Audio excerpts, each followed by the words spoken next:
इन्होंने कहा कि मेरे सतगुरु तो मेरे लिए भगवान हैं। अब आप बताइए, यदि ये अपने सतगुरु को भगवान कह रहे हैं तो क्या इनकी जुबान पकड़ी जा सकती है मेरे द्वारा, या मैं इनका हाथ पकड़ लूं कि ये ऐसा क्यों कह रहे हैं?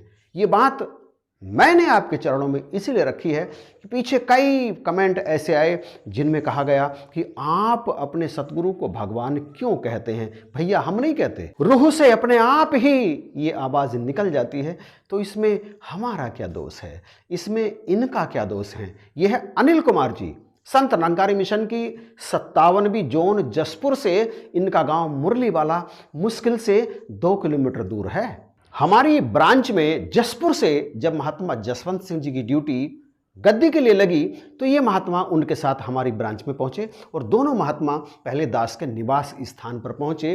तो इनके यानी अनिल कुमार जी के चेहरे को देखकर मैंने इनसे कहा, क्या हुआ महात्मा जी, आप इतने कमज़ोर क्यों दिखाई दे रहे हैं? इस पर इन्होंने कहा, भाई साहब जी, बस सतगुरु ने भगवान बन के मेरी जान बचा ली। और फिर उन्होंने जो पूरी घटना अपने साथ आप बीती जो मुझे बताई, वो मैं यहाँ आपके चरणों में रखने के लिए जा रहा हूँ। इन्होंने बताया, एक दिन अचानक ही इनके पेट में बहुत तेज दर्द हुआ, पीड़ा बहुत ही असहनीय थी। इनके परिजन आनन फानन में ही इन्हें जसपुर ले गए और सौभाग्य से वो दिन वो था जिस दिन काशीपुर के MBBS डॉक्टर संतोष जी जसपुर में आते थे। वो जसपुर में सप्ताह में एक दिन आते हैं और उस दिन वो आए और ये सीधे इन्हें उनके यहाँ ले गए। डॉक्टर साहब ने देखा, इन्हें दवाई दी और घर भेज दिया। डॉक्टर संतोष जी की दवाई से इनका दर्द तो समाप्त हो गया, परंतु एक नई समस्या उसी दिन से आरंभ हो गई। इन्हें प्रतिदिन फीवर आने लगा और फीवर की दवाई इन्होंने कई स्थान से ली, परंतु फीवर था कि प्रतिदिन आ ही जाता था। अंततः फिर से वो 8वां दिन आ गया जिस दिन डॉक्टर संतोष जी को जसपुर आना था। इनके परिजन इन्हें फिर से वहाँ पे ले गए। उन्होंने पूरी बात सुनी, सुन करके कहा इनका चेकअप कराना पड़ेगा, एक अल्ट्रासाउंड करा करके देख लेते हैं। उन्होंने अल्ट्रासाउंड के लिए लिख दिया और ये अल्ट्रासाउंड कराने काशीपुर चले गए। डॉक्टर्स ने इनका अल्ट्रासाउंड किया और जो रिपोर्ट निकल कर सामने आई, उस रिपोर्ट को देखकर, सुनकर, पढ़कर इनके होश खराब हो गए। दरअसल रिपोर्ट में यह लिखा था कि ग्रास नली के पास लिवर को जोड़ने वाली जो दूसरी नली है उसमें स्टोन है, 12 mm की स्टोन। और उस रिपोर्ट को जब डॉक्टर साहब ने देखा, डॉक्टर संतोष जी ने देखा, तो वो सोच में पड़ गए। वो कहने लगे ये तो बहुत ही खतरनाक रिपोर्ट है और इसका इलाज तो कोई संभव ही नहीं है, ये स्टोन निकल ही नहीं सकती। इसको निकालने के लिए तो ऑपरेशन कराना पड़ेगा और वो ऑपरेशन भी या तो दिल्ली में होगा या फिर हिमालय हॉस्पिटल जोली ग्रांट उत्तराखंड में। डॉक्टर ने आगे कहा, आप इस काम को जल्दी करा लीजिए क्योंकि इससे जान को भी खतरा हो सकता है। और फिर उस दिन डॉक्टर साहब ने दवाई दे दी, दर्द बंद हो गया। परंतु घर आकर ये और इनका सारा परिवार बुरी तरह से परेशान हो गया। अपनी स्थिति के बारे में सोचकर इन्होंने बताया कि ये कई बार रोए, कई बार इनकी हिड़कियां लगी। इनके एक पुत्र इंटर कॉलेज में पढ़ाते हैं और दूसरे पुत्र CRPF में स्टेनो हैं। इन्होंने अपने पुत्र को जो दिल्ली में CRPF में स्टेनो हैं उन्हें भी अपनी स्थिति के बारे में बताया। तो उन्होंने कहा, पापा जी आप चिंता ना करिए, यहाँ CRPF के हॉस्पिटल में आपका इलाज करा दिया जाएगा। इन्होंने मुझे बताया कि ये लगातार सतगुरु से इस निराकार से प्रार्थना कर रहे थे कि हे सतगुरु, मेरे शरीर में ये कौन सी दिक्कत पैदा हो गई है, आप तो करण करावनहार हैं, आप तो सब कुछ कर सकते हैं, आप कुछ कृपा कर दीजिए, कुछ चमत्कार कर दीजिए। और ऐसा कहते कहते ये कई बार भावुक हुए, कई बार इनकी आंखों से आंसू निकले। इधर इनके परिजन ऑपरेशन के लिए तैयारियों में जुट गए और इधर ये डॉक्टर संतोष जी की दवाइयाँ खाते रहे। सप्ताह भर इन्होंने और दवाई खाई।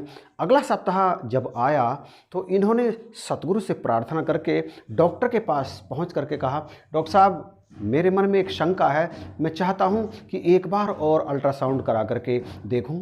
इस पर डॉक्टर ने कहा, करा कर देख लीजिए, मुझे कोई आपत्ति नहीं है, मैं लिख देता हूं। और डॉक्टर संतोष जी ने एक और अल्ट्रासाउंड के लिए लिख दिया। अगले दिन ये अल्ट्रासाउंड कराने के लिए काशीपुर छाबड़ा के अल्ट्रासाउंड सेंटर पर पहुंचे। अल्ट्रासाउंड कराया, रिपोर्ट ली और वहीं काशीपुर में ही डॉक्टर संतोष जी के हॉस्पिटल में ये पहुंचे और इन्होंने रिपोर्ट और अल्ट्रासाउंड उनकी टेबल पर रख दिया। डॉक्टर संतोष जी ने अल्ट्रासाउंड देखा और उनके चेहरे पर कई तरह के भाव आते चले गए। आंखों में आश्चर्य छलक रहा था। अचानक उन्होंने इनके चेहरे को देखकर कहा, ऐसा कैसे हो सकता है?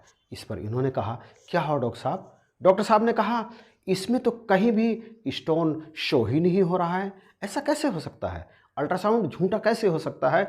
वो तो बड़ा विश्वसनीय सेंटर है जहाँ पर अल्ट्रासाउंड पहली बार कराया था, आपने इस बार कहाँ कराया है? इस पर इन्होंने कहा, डॉक्टर साहब मैंने डॉक्टर छाबड़ा जी के यहाँ पर अल्ट्रासाउंड कराया है। इस पर डॉक्टर साहब ने हैरान होकर के कहा, अचरज है, अचंभा है, असंभव सा कैसे हो गया? ऐसा कैसे हो सकता है? आखिर एक स्टोन जो शो हो रहा है, दिख रहा था अल्ट्रासाउंड में, आखिर वो कहाँ गायब हो गया? समझ में नहीं आ रहा। अब इनके अनिल जी के चेहरे पर, इनके होठों पर एक मुस्कान नाच रही थी। इन्होंने कहा, डॉक्टर साहब सब कुछ हो सकता है, मेरा सतगुरु जो चाहे वो कर सकता है। इन्होंने इनकी कृपा से ही, इन्होंने डॉक्टर साहब के सामने सीधे ही कह दिया, मेरे सतगुरु की कृपा से ऐसा हुआ है। अब डॉक्टर हैरान है, डॉक्टर समझ नहीं पा रहा कि असंभव कैसे हो गया। डॉक्टर ने कहा 2 टेस्ट और कराने हैं, ब्लड का और यूरिन का, आप इन टेस्ट्स को और कराओ। और उन्होंने इन्हें वो दोनों टेस्ट लिख करके दे दिए। अब इन्होंने भी और संतुष्ट होने के लिए टेस्ट करा लिए, रिपोर्ट लेकर के आए तो डॉक्टर साहब हैरान थे। फिर से कुछ भी तो नहीं था, कहीं पर स्टोन नहीं था। वो स्टोन जिसका ऑपरेशन कराने में जान की बाजी लगानी पड़ती, जान भी जा सकती थी, आखिर कहाँ चला गया? ना डॉक्टर समझ पाया, ना कोई और समझ पाया। बस ये ही समझ पा रहे थे और ये कह रहे थे, ये मेरी सतगुरु की कृपा का चमत्कार है। भाई साहब जी, इन्होंने मुझसे कहा, भाई साहब जी सतगुरु ने मेरी ज़िंदगी बचा ली, वरना हो सकता था मेरी जान चली जाती। ऐसे कई केस पहले भी देखने में आए हैं और दास ने कई आपके सामने वीडियो के माध्यम से भी रखे हैं कि कर्ता करे ना कर सके, गुरु करे सो होए। गुरु जो चाहे वो हो जाता है, ऐसी होती है गुरु की महिमा। बस भाइयों बहनों, यह वीडियो यहीं पर समाप्त करते हैं। कैसा लगा आप बताना ज़रूर कमेंट बॉक्स में जा करके, और इसे अधिक से अधिक शेयर कर दीजिए। आप सब जो इसे देख रहे हैं अभी शेयर कर दीजिए प्लीज़। और यदि अभी तक आपने इस चैनल को सब्सक्राइब नहीं किया है तो प्लीज़ सब्सक्राइब करके बेल आइकन अवश्य प्रेस कीजिएगा। इन्हीं शब्दों के साथ आप सभी को जय हिंद, नमस्कार और प्यार भरी धन निरंकार।